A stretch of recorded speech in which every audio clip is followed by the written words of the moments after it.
तुझसे कहा था कासिम नवाब को जाकर देख, कहाँ मर गया था? नवाब भाई, जब तक हम वहां पहुंचे छोटे नवाब जय और उसके बाप को मार चुके थे। इधर हमने राघव को खत्म कर दिया, उधर कासिम नवाब ने जय और उसके बाप को खत्म कर दिया। बस इसी तरह हमारा खौफ इस इलाके में बरकरार रहना चाहिए। और हाँ, राघव की लाश को किसी जंगल में फेंक देना।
अफजल अहमद, तूने मुझसे मेरा सब कुछ छीन लिया, मगर अब मेरी बारी है।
कहाँ, किससे मिलना है? दद्दा से मिलना है। दद्दा से मिलने के लिए परमिशन की जरूरत पड़ती है।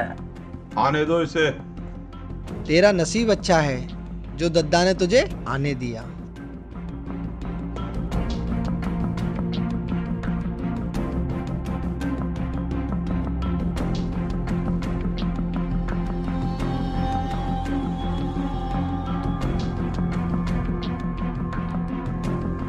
कहो, कौन हो तुम? कैसे आए? मेरा नाम सीधे राघव। सीधे पॉइंट पर आओ। हमसे क्या चाहते हो? आपकी मदद चाहते हैं। मदद? हम भला तुम्हारी क्या मदद कर सकते हैं? हमारी मदद बस आप ही कर सकते हैं। कभी आप इस क्षेत्र के सरदार थे। ये इलाका आपके नाम से कांपता था। पर हम तुम्हारी मदद क्यों करें? अफजल अहमद ने आपसे आपकी सरदारी छीन ली, आपको बर्बाद कर दिया। आपका मन नहीं करता उससे बदला लेने का? बदला? बदला इंसान का सब कुछ जला देता है। हम जिस रास्ते पर चले, हमारे बच्चों ने इस रास्ते को नकार दिया। शहर में हमारा बड़ा घर है, बच्चे हैं, पढ़े लिखे हैं, शराफत की जिंदगी गुजार रहे हैं। हम नहीं चाहते कि हमारे कारण उन्हें किसी तरह की मुश्किलात का सामना करना पड़े। इसलिए हम गुनाह की दुनिया से संन्यास ले चुके हैं, छोड़ चुके हैं सब कुछ। हमारे पास आज तुम्हें देने के लिए कुछ भी नहीं है, ना पैसा, ना हथियार और ना ही ताकत। हमें आपसे हथियार, पैसा या ताकत चाहिए भी नहीं। हमें बस आपका मार्गदर्शन चाहिए। आप बस हमें रास्ता बताइए, उस पे चलना हमारा काम है। अफजल को मारना इतना आसान नहीं है। वो एक राक्षस है। उसे मारना है तो खुद को मजबूत करो। आंखों में गुस्सा और सीने में हिम्मत ही काफी नहीं है, बाजुओं में ताकत भी होनी चाहिए। ये मिट्टी इंसान को बहुत कुछ देती है। तुम भी मांगो, बहुत कुछ मिलेगा। हमारे ही इलाके में हमारे ही बेटे पर केस करने की हिम्मत, यानी अफजल अहमद से बगावत। वकील साहब,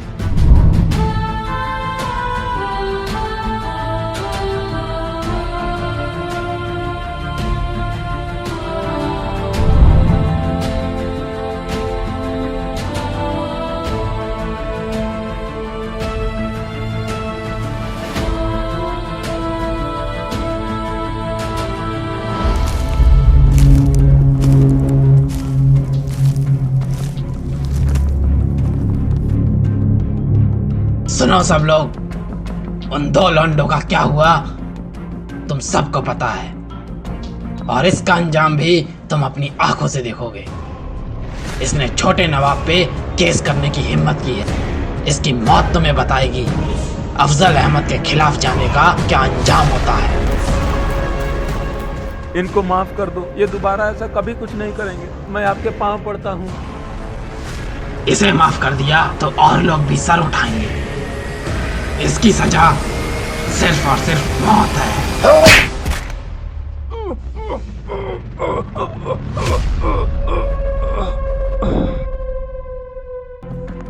उन डरपोकों की बस्ती में एक ही बहादुर आदमी था, प्रभात सक्सेना, पर उन लोगों ने उसे भी मार दिया। पर अब उनका भी अंतिम समय करीब है, और सबसे पहले मरेगा वो कासिम नवाब। नहीं, अफजल अहमद को मारना इतना आसान नहीं है। उसकी सबसे बड़ी ताकत है उसका पैसा, उसका बाहुबल और उसका खौफ। अगर इन तीनों को मिटा दिया तो समझो अफजल अहमद को मार दिया। इसलिए सबसे पहला हमला उसके कारोबार पर करो। पैसे से कमजोर होते ही देखना कैसे बिलबिला जाता है अफजल अहमद।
अब्बा, जानबूझकर किसी ने हमसे बदला लेने के लिए ऐसा किया है। हमारे चारों गोदाम जलकर खाक हो गए, कुछ भी नहीं बचा। कौन हो सकता है? अब्बा, यही तो पता नहीं चल पा रहा है। इतना सब कुछ होने के बाद भी न जाने किसकी इतनी हिम्मत होगी। जो भी होगा बचेगा नहीं। अपने लड़के लगा दो चारों तरफ। अब्बा, एक प्रॉब्लम और है। कल के इस कांड के बाद कोई भी हमारे साथ डील करना नहीं चाह रहा।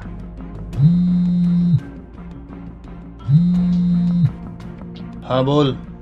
भाई वो हमारा नया स्टॉक कोई खरीदना ही नहीं चाह रहा। डर की वजह से सीधा मना करने की हिम्मत तो नहीं हो रही, पर सब बहानेबाजी कर रहे हैं।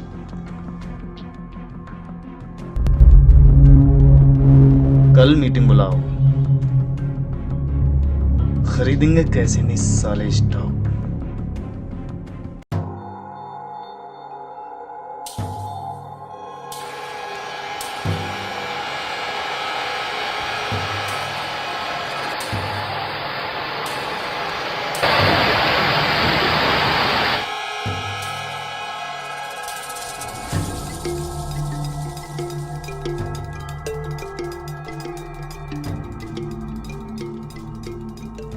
कहने को तो आग नवाब भाई के गोदामों और कारखानों में लगी है, पर असल नुकसान तो हम लोगों का हुआ है।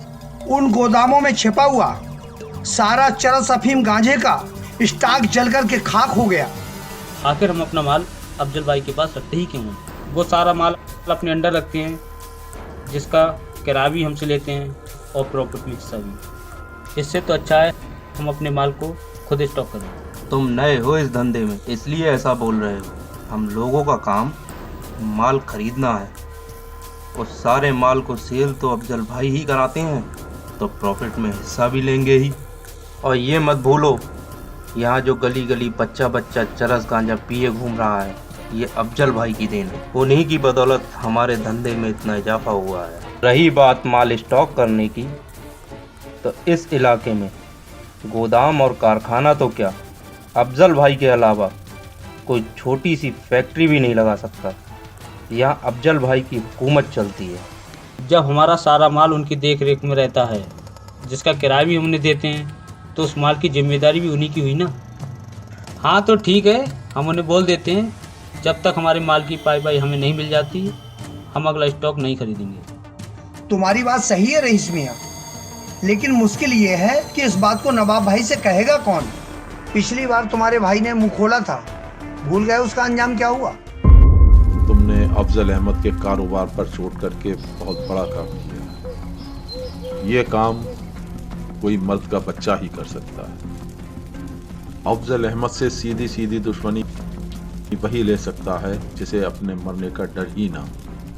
अब मुझे समझ आया कि मेरा सामना एक शेर से हुआ है। मैं तुम्हारी कहानी सुनना चाहता हूँ। ऐसा क्या हुआ तुम्हारे साथ कि तुम्हें अफजल अहमद से इस कदर नफरत है कि अपनी जान की भी परवाह नहीं? कहानी तो बस इतनी सी है कि मेरा एक दोस्त था, जान से प्यारा दोस्त, जिसने मुझे अनाथ होते हुए भी कभी माँ बाप की कमी महसूस नहीं होने दी। माँ तो उसकी भी नहीं थी, पिताजी थे, और उसके पिता कब मेरे पिता बन गए पता ही नहीं चला। घर में थोड़ी तंगी थी, पर सब कुछ सही चल रहा था। हमारा कॉलेज ख़त्म होने को था और रिजल्ट का इंतज़ार था। क्या सोच रहा है? कुछ नहीं यार, कॉलेज तो हो गया, अब क्या? अब क्या तैयारी कर, आईएएस या पीसीएस की? नहीं यार। नहीं क्या भाई, तू टॉपर है, निकाल लेगा एग्जाम एक बार में, 2 बार में। वैसे मुझे लगता है तू एक ही बार में निकाल लेगा। वो बात नहीं है यार, तुझे तो पता ही करके हालात। मैं सोच रहा था कोई छोटा मोटा काम कर लेता हूँ, जैसे तैसे तो कॉलेज हुआ है। मैं पापा को और परेशान करना नहीं चाहता। अरे तो उसके लिए मैं हूँ ना। वैसे भी तुझे पता है मेरा हाथ पढ़ाई में ज़रा। एक काम करते हैं, तू जम के अपनी पढ़ाई कर, तैयारी कर, मैं कुछ छोटा मोटा काम कर लेता हूँ। देखते हैं। वैसे टाइम क्या हुआ है? 4 बजे। क्यों, क्या हुआ? अभी जल्दी चल, कचहरी जाना है। पापा का एक काम था छोटा सा। चल चल। अच्छा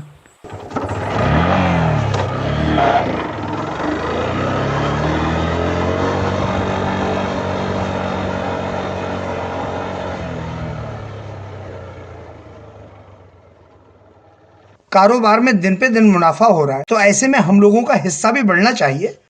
ठीक कहता है अग्रवाल, इतना मुनाफा हो रहा है तो हम लोगों का भी तो हिस्सा बढ़ना चाहिए ना। क्यों भाई लोग, हिस्सा बढ़ना चाहिए ना? बढ़ना चाहिए, बिल्कुल बढ़ना चाहिए। वो तो सही है, लेकिन ये बात अफजल भाई से कहेगा कौन? कमाल करते हो, हिस्सा मांग रहे हैं, कोई भीख नहीं। तुम लोग भी एक नंबर के डरपोक हो।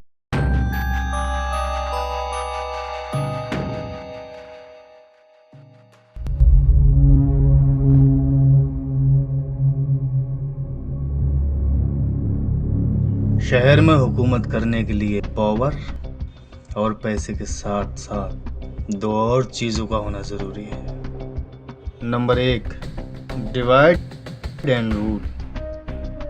लोगों को जात पात के नाम पर बांट दो ताकि लोग कभी एक ना हो पाए। नंबर दो, उनकी ऐसी कोई कमज़ोरी जिससे चाहकर भी वो हमारे खिलाफ ना जा सके। और नशे से बड़ी कमजोरी और क्या हो सकती है? दारू से लेके चरस, गांजा, अफीम, जहां से मिले उठाओ, डिलीवर करवाओ। रेट की चिंता मत करो, जितना हो सकेगा कम करवा लूंगा। लोगों को नशे का गुलाम बना दो ताकि वो इसके आदी हो जाए, और वो मिलेगा उन्हें हमसे। बस यही एक तरीका है लोगों को अपना गुलाम बनाकर उन पर राज करने का। धंधा तो हम बढ़ा ही रहे नवाब भाई, हम लोगों की वजह से। तुम लोगों की वजह से? इसका कहने का मतलब ये है कि हम सबकी मेहनत से।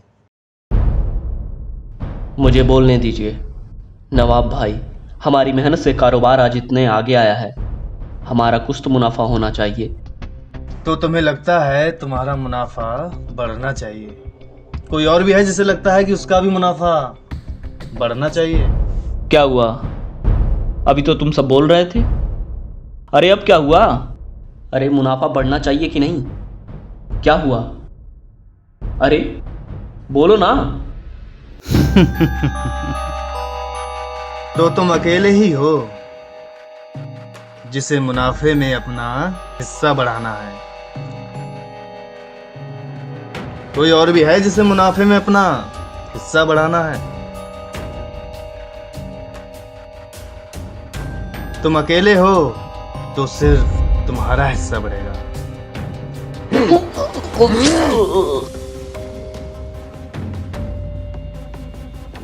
कोई और भी है जिसे मुनाफे में अपना हिस्सा बढ़ाना है?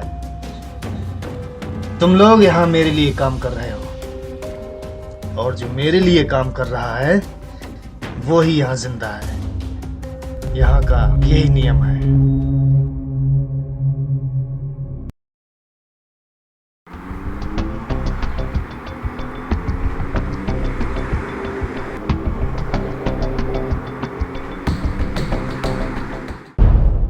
तुमको 3 बजे बुलाया था और तुम अब आ रहे हो?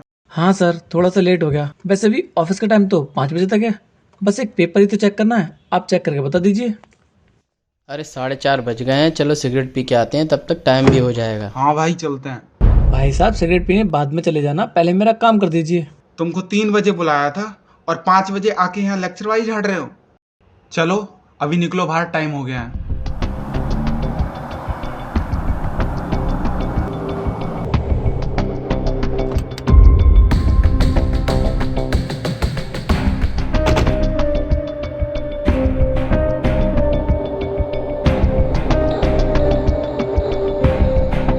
अरे भाई साहब, अभी तो 5 बजे भी नहीं है, छोटा सा तो काम है, आप प्लीज़ देख के बता दीजिए। तुमको कितनी बार बोला कि अभी टाइम ओवर हो गया है, अभी निकलो बाहर, कल आना। जब तक हमारा काम नहीं होगा हम यहाँ से नहीं जाने वाले। अरे भैया जरा निकालो इनको बाहर। चलो भाई, कैसे कैसे लोग आ जाते हैं दिन खराब करने के लिए। अरे बाबूजी, कहाँ चल दिए हैं? आइए, एक छोटा सा काम था आपसे। सुना है एक चूतिया ने हमारे खिलाफ कोई केस डाल दिया है। आप ही के पास है ना फाइल? देखिए जरा। अरे भाई, आपको यहाँ आने क्या जरूरत थी? आप तो एक फोन कर देते, मैं बता देता आपको।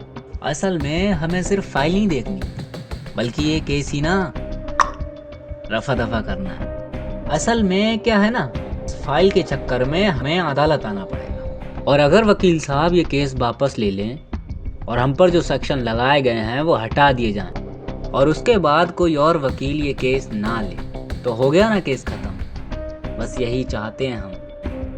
क्यों बेटा सत्तू, कैसी रही? बहुत बढ़िया छोटे नवाब।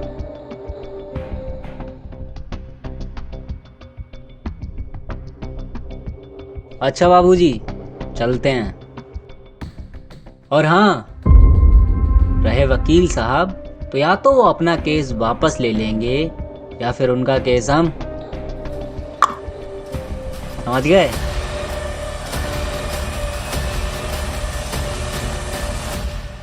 हमसे कैसे कर रहा था और इस 2 कौड़ी के गुंडे के तलवे चाट रहा है। दलाल साला। एक बात तो है, हर कोई ताकत की जबान समझता है। तभी तो तुझसे कहता हूँ अपने आप को इस काबिल बना कि ये लोग तेरे आगे पीछे घूमें। और तू ये कर भी सकता है, बस अपने गुस्से पे थोड़ा कंट्रोल रखा कर। मुझे डर लगता है तेरे गुस्से से। साला डरपोक। हाँ हूँ मैं डरपोक। अब चल, कल आना।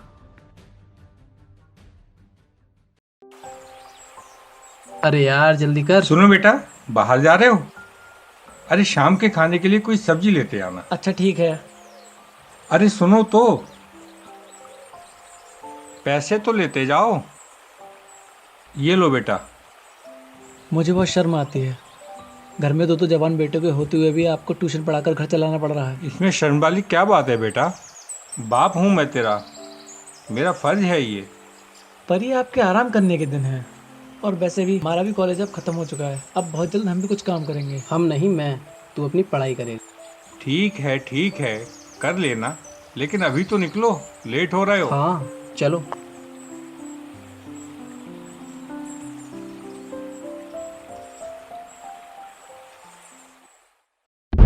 वो देखो छोटे नवाब, बुड्ढा वकील। इसी ने आपके खिलाफ केस डाला था छोटे नवाब। चाल तो देखो वकील साहब की। बहुत ईमानदार वकील है छोटे नवाब। ईमानदार वकील? देख बेटा बच्चन, वकील ईमानदार नहीं होते, और जो ईमानदार होते हैं उन्हें लोग ईमानदार नहीं बुलाते।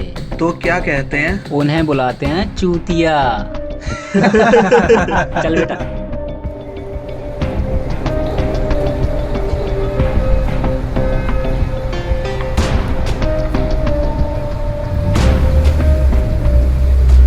बुढ़े पे कैसी चढ़ी जवानी, उई अम्मा, मारेंगे तुझको पिला के पानी, उई अम्मा, बुढ़े पे कैसी चढ़ी जवानी।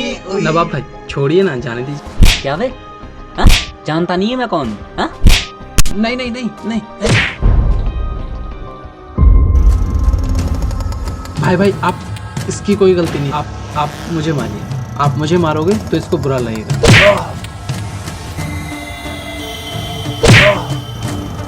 छोटे नवाब। क्या?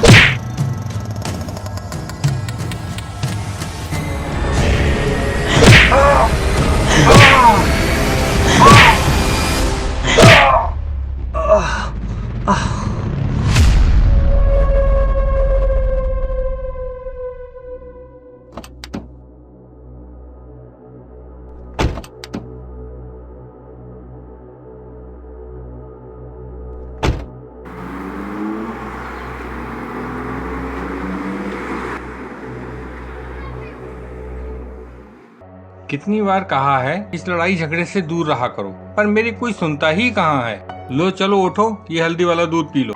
अगर आज तूने मुझे रोका ना होता तो तेरी जगह वो अपने जख्मों पर मरहम लगा रहा होता।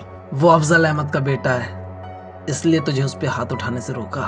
वैसे भी हम उस बूढ़े आदमी को बचाने गए थे, बचा लिया, और क्या चाहिए। पर मेरे सामने कोई तेरे ऊपर हाथ उठाए, ये मुझे कतई बर्दाश्त नहीं है। अगर अगली बार ऐसा कुछ हुआ तो मैं छोड़ूंगा नहीं साले को। तुझसे कितने बार कहा अपने गुस्से पे काबू रखा कर। अरे डरपोक है तू। हाँ हूँ मैं डरपोक, क्योंकि मैं एक आम आदमी हूँ। डरता हूँ मैं अपने परिवार के लिए, अंकल के लिए, तेरे लिए। तू अपनी पढ़ाई कर, तैयारी कर, कुछ बन। ये लड़ाई, ये झगड़ा, ये हमारा रास्ता नहीं है भाई।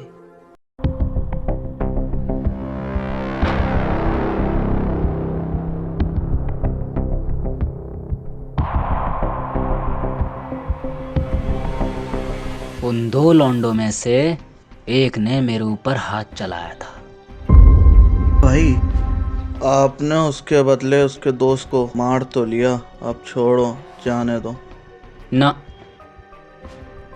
कासिम नवाब के ऊपर जिंदगी में पहली बार किसी ने हाथ उठाया, और वो भी पूरी पब्लिक के सामने। उस साले ने मेरे ऊपर सिर्फ इसलिए हाथ उठाया ना कि हम लोग उस बुढ़े वकील को परेशान कर रहे थे।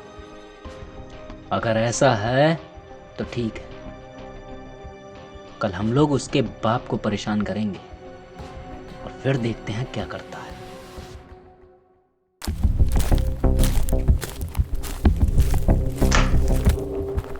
जय के पिताजी, आप ही जी। अच्छा, तो आप ही हैं जय के पिताश्री? हमें जानते हैं?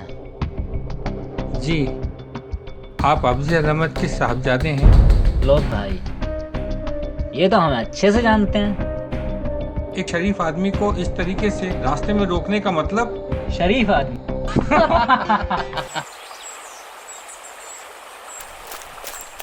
जय, तू यहाँ बैठा है, वहाँ कासिम नवाब तेरे बाप को परेशान कर रहा है। राघव चल, आज मैं उसे नहीं छोड़ूंगा।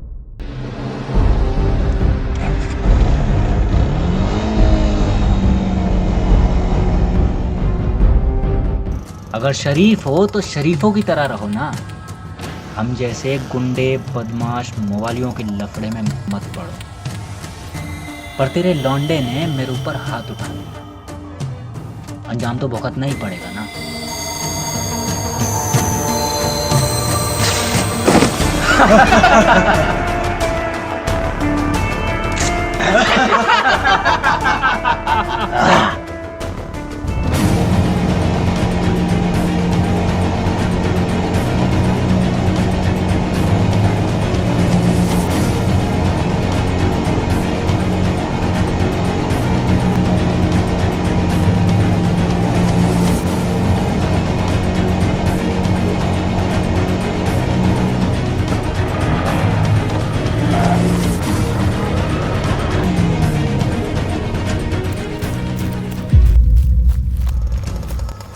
अफजल अहमद, हाँ।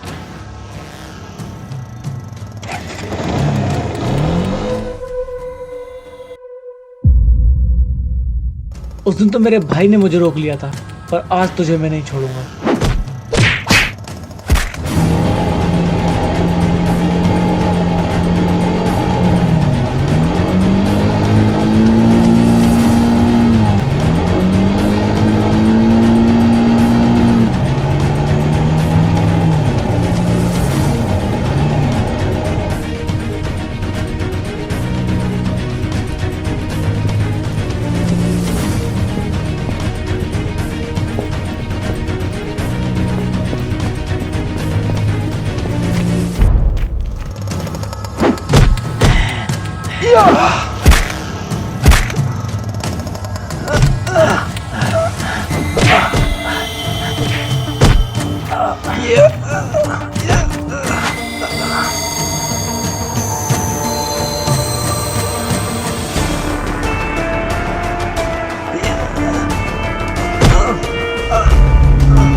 नवाब भाई, छोटे नवाब मेरे दोस्त जय के साथ मारपीट कर रहे हैं। आप प्लीज उन्हें रोकिए, नहीं तो कुछ उल्टा सीधा हो जाएगा। क्या हो जाएगा? तेरा दोस्त जय मेरे बेटे को मारेगा? मेरा वो मतलब नहीं था। तो क्या मतलब था? भाई देख, तेरे दोस्त ने मेरे बेटे के ऊपर हाथ उठाया, तो उसके अंजाम के लिए तो तुझे तैयार रहना ही चाहिए ना। पर उसका बदला वो मुझे मार के ले चुके हैं। अरे बच्चे, बात बदले की नहीं है, बात है इज्जत की, खौफ की। इस इलाके में हमारी इज्जत है, हमारा खौफ है। अब अगर कोई उंगा पुंगा जय विजय आकर हमारे बेटे के ऊपर हाथ उठा देगा तो हमारी इज्जत की तो माँ बहन हो जाएगी ना। खौफ तो बनाकर रखना पड़ेगा ना आम आदमी के अंदर। पर अगर आम आदमी बिगड़ गया तो आपकी ये सल्तनत खाक में मिल जाएगी। धमका रहा है? मैं सिर्फ आपको आगाह कर रहा हूँ।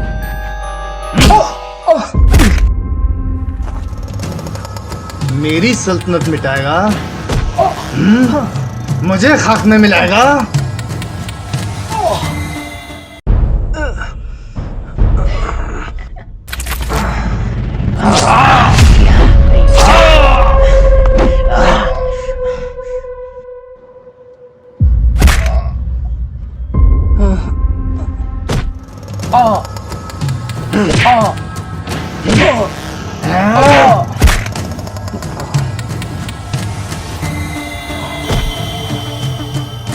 अब तक तो मेरे बेटे ने तेरे दोस्त और उसके बाप को खत्म कर दिया होगा।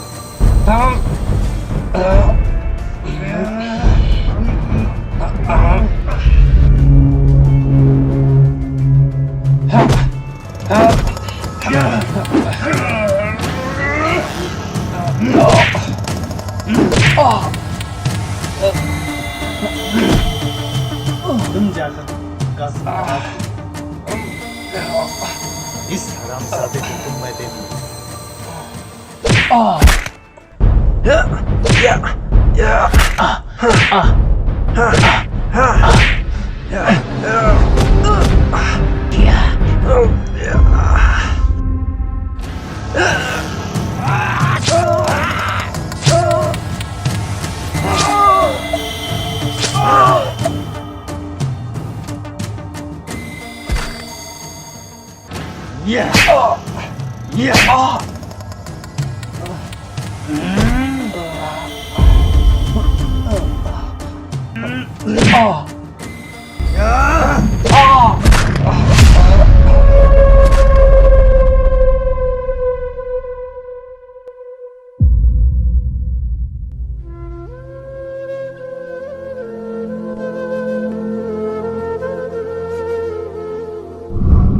तुम्हारे साथ जो हुआ बहुत गलत हुआ, पर अब मैं तुम्हारे साथ हूं। मैं तुम्हें दिखाऊंगा अफजल अहमद की बर्बादी का रास्ता। उस पर कब, कैसे और कितनी चोट करनी है ये तुम्हें मैं बताऊंगा।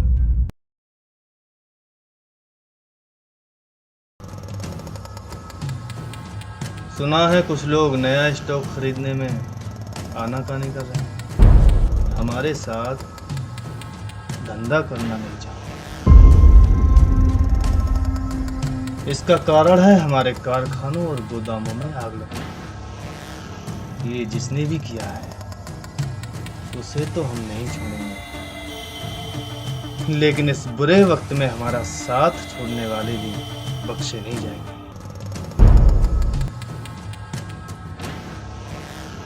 गुस्ताखी माफ नवाब भाई, सच कहें तो हम आपका साथ देने लायक बचे ही नहीं हैं।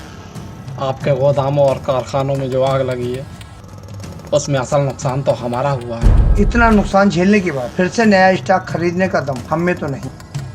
आज तक आपने जो कहा हम लोग करते आए हैं। आपकी खिलाफत क्या, आपके सामने अपनी बात रखने की हिम्मत भी किसी ने नहीं की, और जिसने की उसका अंजाम हम सब जानते हैं। लेकिन अब बात परिवार की, हमें भी अपना परिवार देखना है, इसलिए मजबूर होकर के आपके सामने कहना पड़ रहा है। और फिर ये आग लगाने वाला आपका दुश्मन है, तो इसकी जिम्मेदारी भी आपकी होनी चाहिए। माल मेरे गोदामों में था तो जिम्मेदारी भी मेरी बनती है, लेकिन ये मत भूलो कि मेरी मर्जी के खिलाफ इस इलाके में तुम लोग ना ही कुछ खरीद सकते हो ना ही कुछ सेल कर सकते हो। इसके बावजूद मैं तुम्हें नुकसान का 50% देने को तैयार हूँ। जो भी नुकसान हुआ है मिलकर भरते हैं। लेकिन वो बस और कुछ नहीं। वैसे भी मेरे गोदामों से ज्यादा महफूज जगह दूसरी इस इलाके में नहीं है, और पिछले 20 सालों में ऐसा कभी नहीं हुआ है। जिसने भी ये किया है उसे अपनी करनी पर पछतावा जरूर होगा, ये मेरा वादा है। और एक बात और, बीवी बच्चों के बारे में सोचते हो तो ये भी सोचो तुम्हारे ना होने पर तुम्हारे बीवी बच्चों का क्या होगा। इस हमले ने अफजल अहमद को हिला कर रख दिया। यही मौका है उस पर दूसरा हमला किया जाए। वो लोगों को जात पात के नाम पर, हिंदू मुस्लिम के नाम पर बांट कर रखता है ताकि लोग एक ना हो पाए। तुम्हें उन लोगों को एक करके उसके खिलाफ करना है। वो लोगों को डराकर, उन पर जुल्म करके उन्हें दबा कर रखता है। यही तो उसकी सबसे बड़ी ताकत है। उसकी इसी ताकत को उसकी कमजोरी बनी। उसके हाथ कई मासूमों के खून से रंगे हुए हैं। सताए हुए लोगों को तुम अपने साथ लाओ। अब तुम्हें अपनी ताकत बढ़ानी है। ये काम तुम्हारे अकेले के बस का नहीं है। अपना एक गिरोह बनाओ जिसका एक एक आदमी अफजल अहमद के खून का प्यासा हो।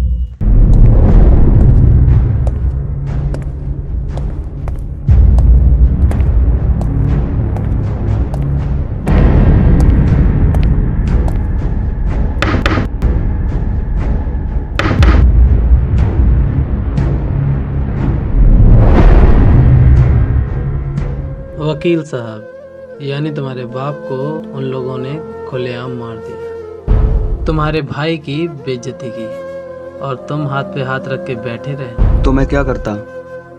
अफजल अहमद के खिलाफ जाता? मैं अकेला उसका क्या कर लेता? अकेले तो तुम भी उसका कुछ नहीं कर सकते और अकेले मैं भी उसका कुछ नहीं कर सकता, लेकिन अगर हम लोग मिल जाएं तो उसका बहुत कुछ कर सकते हैं। तुम्हारे पास भी खोने को कुछ नहीं है और मेरे पास भी। बस हमें जरूरत है तो मरने और मारने के जज्बे की। मैं तुम्हारे साथ हूँ। 10 साल पहले तुम्हारी बहन के साथ बलात्कार हुआ। कासिम नवाब ने किया था ना। रक्षाबंधन पे अपनी सूनी कलाई देखकर गुस्सा नहीं आता, खून नहीं खौलता, मर्द हो भी या ये गुस्सा कहीं और निकालने की जरूरत है। मन तो करता है उस हरामजादे को 2 गज जमीन के नीचे दफना दूं, पर मैं क्या करूं, अकेला हूं, कुछ नहीं कर सकता उन लोगों का। उन्हें मारने जाऊंगा तो मैं खुद मारा जाऊंगा। बात ये नहीं कि मैं मरने से डरता हूं, मैं मरने से नहीं डरता, लेकिन मेरे मरने के बाद वो लोग मेरे परिवार वालों की बोटियां बोटियां नोच डालेंगे, इसलिए मैं खुद को रोक लेता हूँ। तुम अकेले नहीं हो, मैं तुम्हारे साथ हूँ। हमारे जैसे और लोग भी हैं। रही बात परिवार की, तो उसे किसी सुरक्षित स्थान पर भेज दो। उसके बाद हम इस लड़ाई में मर भी जाएं तो कोई मलाल नहीं। डरपोक बनकर जीने से लड़ते हुए मरना अच्छा है।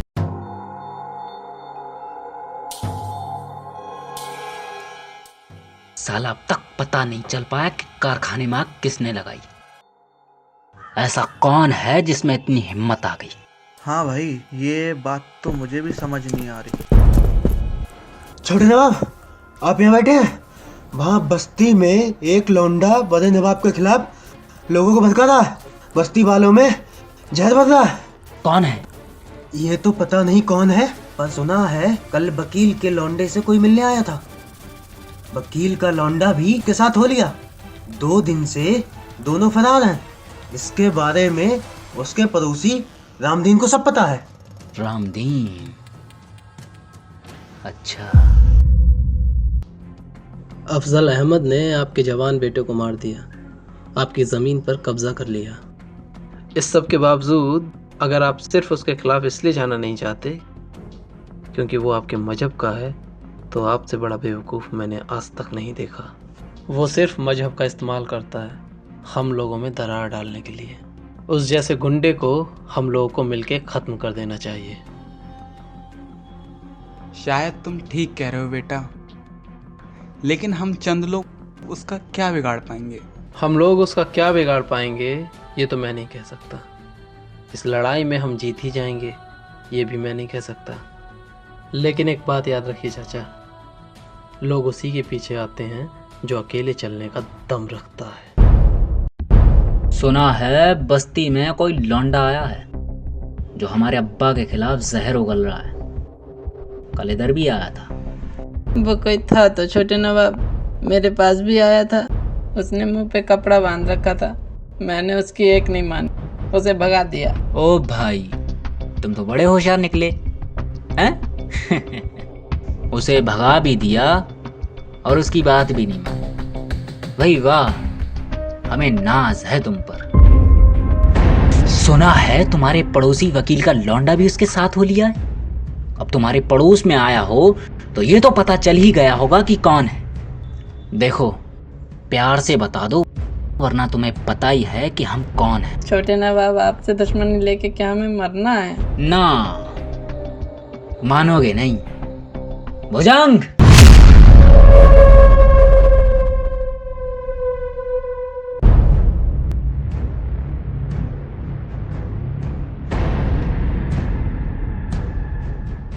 भुजंग, ये कह रहा है इनको कुछ नहीं पता। जरा टटोलो इनकी नब्ज। बताता हूँ छोटे नवाब, बताता हूँ। वो जो राघव है ना, आपके खिलाफ लोगों की गैंग खड़ी कर रहा है।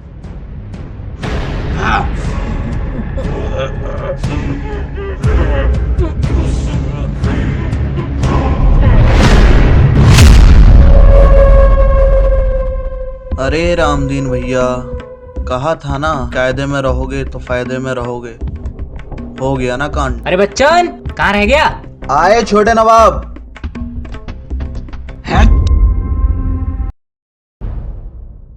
सुनो, सुना है अपना गैंग बना रहे हो, हमें भी अपने गैंग में शामिल कर लो।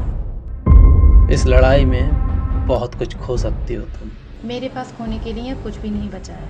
मेरा मतलब है तुम्हारी जान भी जा सकती है। जान इज्जत से बढ़कर तो नहीं होती। मैं इस लड़ाई के लिए तैयार हूँ।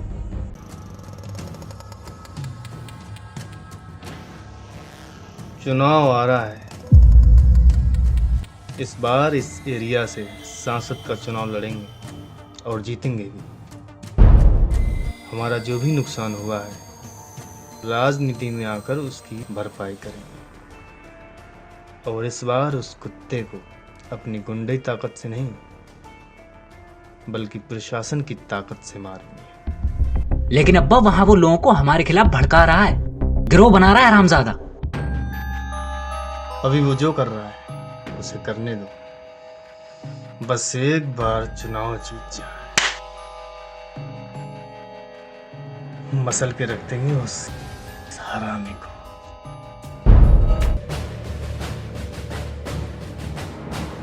अब बारी है अफजल अहमद के खौफ की। तुम्हें सबसे पहले इसका खौफ खत्म करना, और ये तभी मुमकिन है जब एक बार अफजल अहमद को तुम उन लोगों के सामने खुले में धमकाओ जो लोग उसके नाम से ही कांपते हैं। दद्दा बिल्कुल ठीक कह रहे हैं। सही मौका मिलते ही हम ऐसा करेंगे। जो भी करो सोच समझ कर करना। बहुत दिमाग खराब हो गए हैं, लगता है सबक सिखाना ही पड़ेगा। छोड़ दो मेरे बाबूजी को।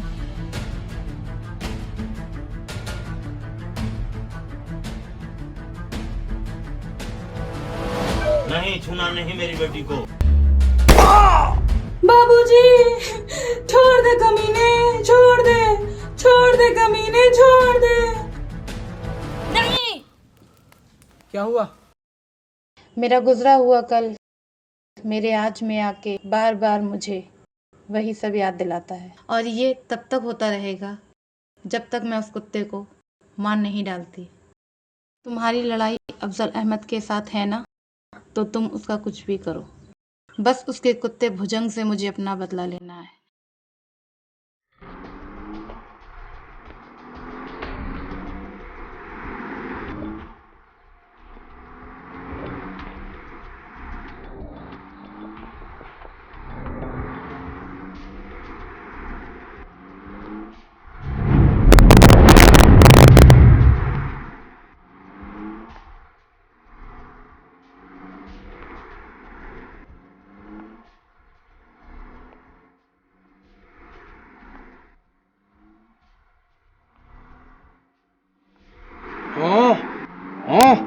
रुको, नवाब भाई आ रहा।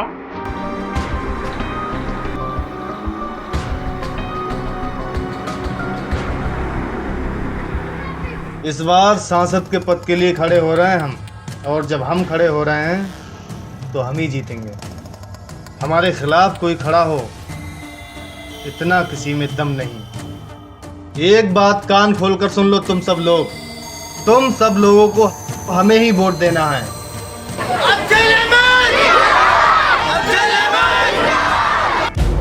अफजल अहमद जिंदाबाद, अफजल अहमद जिंदाबाद।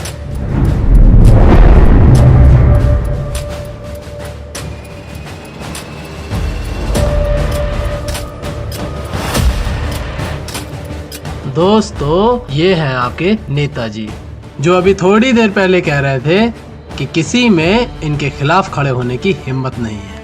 अब हम इनके खिलाफ खड़े हैं। अब तक तो तुझे पता चल ही गया होगा कि मैं तेरे खिलाफ खड़े होने की हिम्मत, ताकत और जरूरत तीनों रखता हूँ।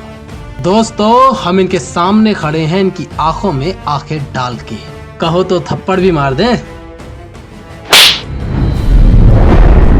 अरे क्या हुआ? इन्हें तो गुस्सा आ रहा है पर कर भी क्या सकते हैं। गंजो लगी है, मरने से इन्हें भी डर लगता है। वो क्या है ना कि फटती सबकी है। मौत के डर ने अफजल अहमद को कितना बेचारा, कितना बेबस बना दिया है। हम बस यही चाहते थे। आज जो तूने किया है बहुत पछताएगा। और रही बात मेरे डरने की, तो कसाई हूँ। जानवर काट काट के ये हाथ लोहे के हो गए हैं और जिस्म पत्थर का। जिस दिन भी हाथ लगाना तोड़ के रख दूंगा।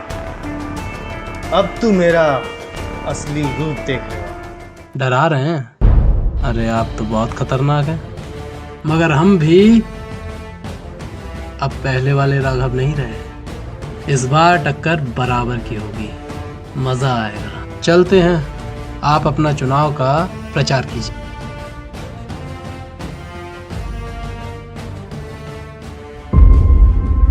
नहीं, इतनी आसान मौत नहीं दूंगा इसे। जिन लोगों के सामने इसने मेरी जिल्लत की है, उन्हीं लोगों के सामने पहले घसीटूंगा, फिर मारूंगा इसे।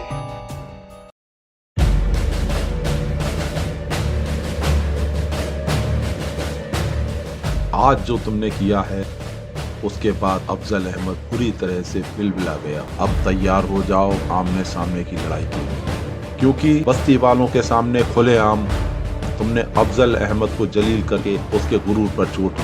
अब वो भी शांत नहीं बैठेगा, वो भी तुम्हें कोई ना कोई चोट पहुंचाने की कोशिश करेगा। उसे जितनी चोट मुझे देनी थी दे चुका, अब चोट देने की बारी मेरी है। हम उसे संभलने का मौका नहीं देंगे, और इस बार की चोट बहुत गहरी होगी। अब्बा, पानी सर से ऊपर हो रहा है। कुत्ते को सबक सिखाना बहुत जरूरी हो गया है। जनाब, अब समझ आ रहा है। हमारे गोदामों और कारखानों में भी आग इसी ने लगाई होगी। उसके बाद लोगों को हमारे खिलाफ भड़काना और अब खुले में आग को धमकाना। बहुत दिमाग के साथ प्लान बना के किया यह सब। नहीं, इसका दिमाग नहीं है ये। इस कल के लौंडे में इतना दिमाग। इसके पीछे कोई और है। कौन हो सकता है? दद्दा। दद्दा के अलावा इतना दिमाग कोई नहीं चला सकता। बहुत बड़ी गलती की थी मैंने उसे छोड़कर, और अब नहीं बचेगा। दद्दा।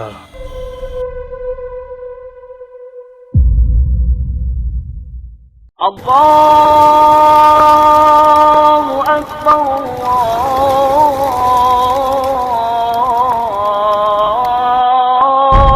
ढल गया दिन, हो गई शाम, जाने दो जाना है। अभी अभी तो आए हो, अभी अभी जाना है। अपने साथ 4 लौंडे इकट्ठे करके खुद को बहुत बड़ा बदमाश समझ रहा है तू। तेरे लिए तो मैं अकेला काफी हूँ।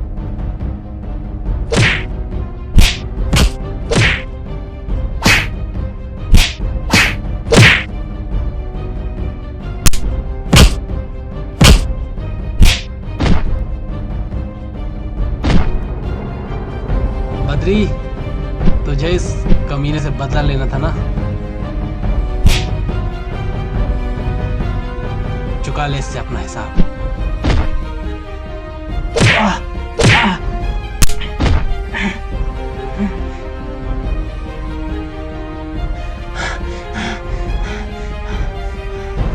भाई भाई भाई, मुझे माफ कर दो, मेरे से गलती हो गई। मुझे तो पहले से इन लोगों के साथ काम करना अच्छा नहीं लगता था, पर मौत का डर से करना पड़ा। मैं तेरी बातों पे कैसे विश्वास करूं? जब तू इन लोगों के साथ गद्दारी कर सकता है तो मेरे साथ वफादारी करेगा, मैं कैसे यकीन कर लूं? भाई आप आजमा के देख लो। आजमा लूं? इसे गोली मार दे। नहीं।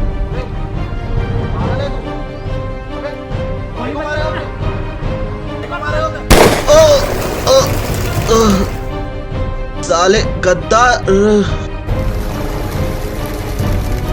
तुम लोगों ने मेरे जय को मुझसे छीन लिया। उस दिन मैं तेरे बाप के पास गया था अपने दोस्त जय को बचाने, पर तेरे बाप ने मेरी बात नहीं मानी। बद्री, छोड़ दे इसे। अब तू बुला अपने बाप को, लगा आवाजें। है कोई जो तुझे बचा पाए? भाग भाग।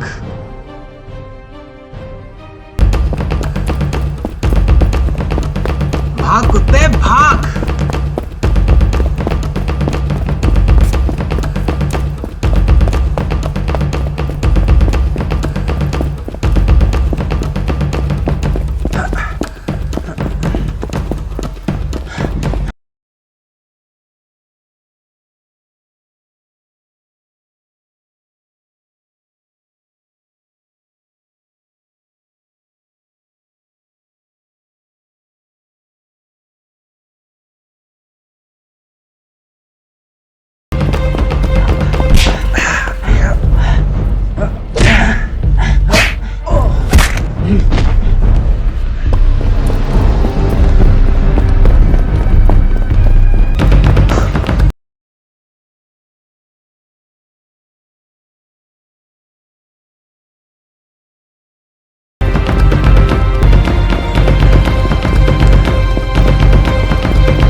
भाग भाग भाग भाग।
आज अफजल अहमद को ऐसी चोट दूंगा कि जिंदगी भर मुझे नहीं भूलेगा।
दद्दा,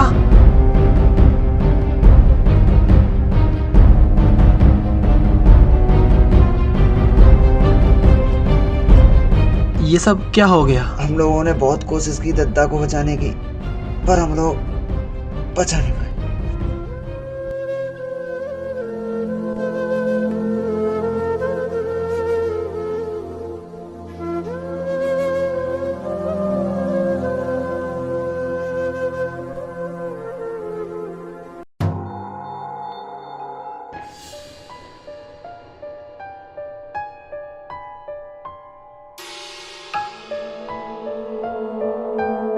नवाब भाई, घर के बाहर ये तोहफा रखा था।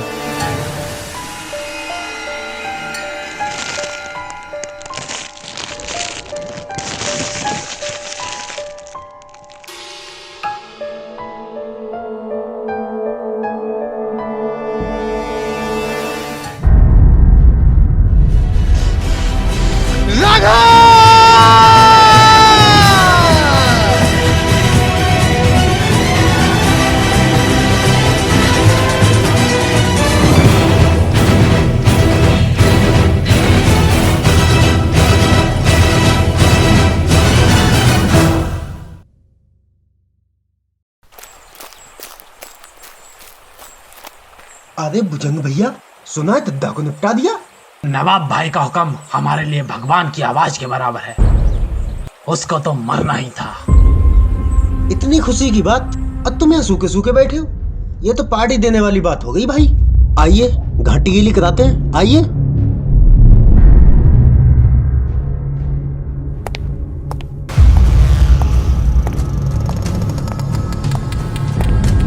आओ आओ भुजंग भाई, मैंने पूरा बंदोबस्त करके रखा है।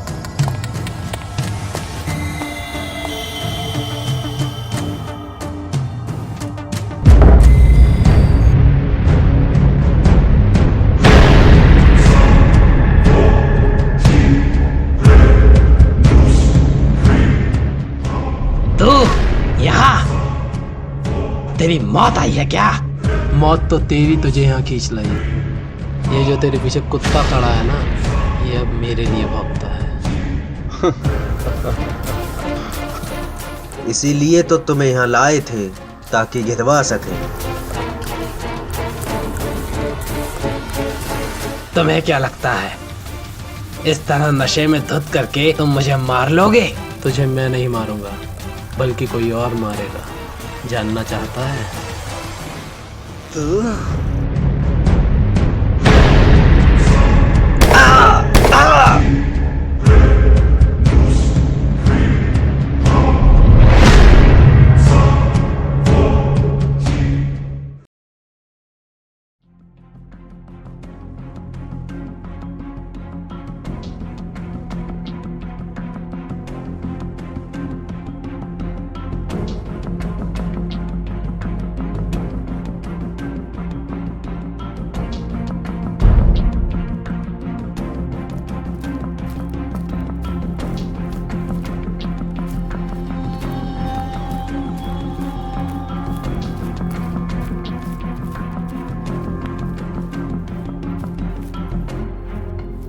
क्यों बुलाया है नवाब भाई ने?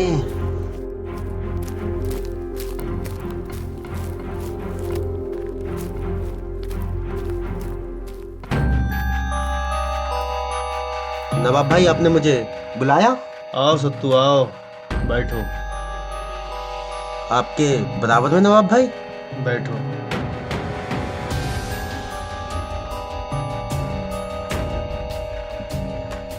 कुत्तों के बारे में क्या ख्याल है? कुत्ते तो वफादार होते हैं नवाब भाई। कुत्ते तो वफादार होते हैं, पर कुछ कुत्ते गद्दार भी।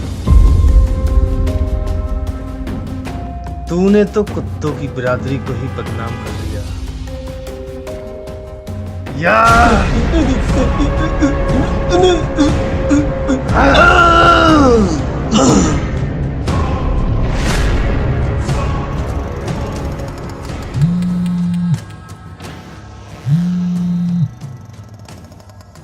हेलो।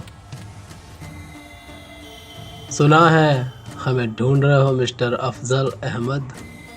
तूने मेरे बेटे को मार कर अच्छा नहीं किया है।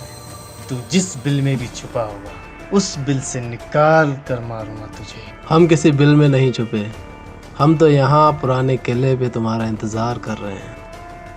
तैयार हो आमने सामने की लड़ाई के लिए? हमारा सामना करने की हिम्मत है? आ रहे हैं हम।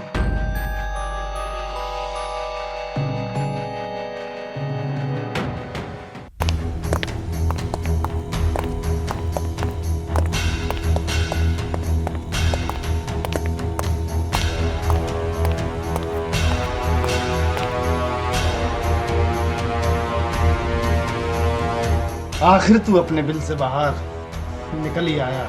कोई नहीं आएगा हम दोनों के बीच।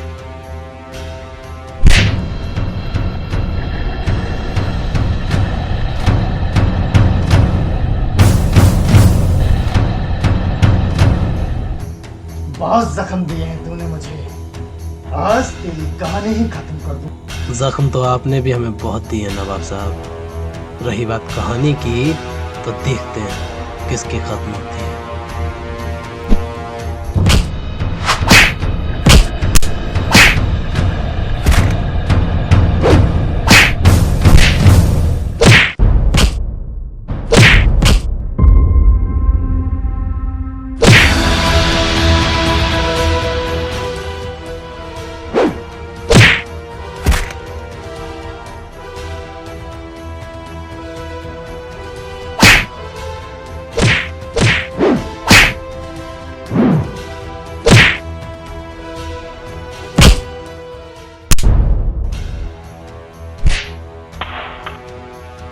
खड़े खड़े देख क्या रहे हो? मारो साले को।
जब आम आदमी किसी पे बिगड़ता है तो उसे मिटा के ही दम लेता है, फिर वो चाहे कोई नेता हो, अभिनेता हो, पुलिस हो, प्रशासन हो या तेरे ऐसा कोई गुंडा।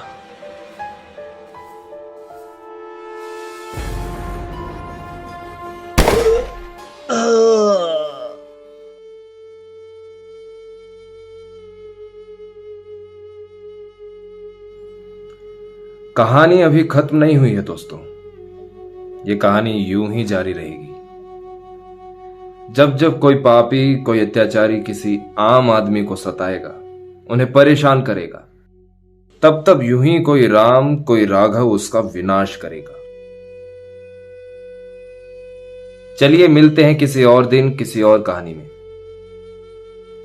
तब तक के लिए जय श्री राम।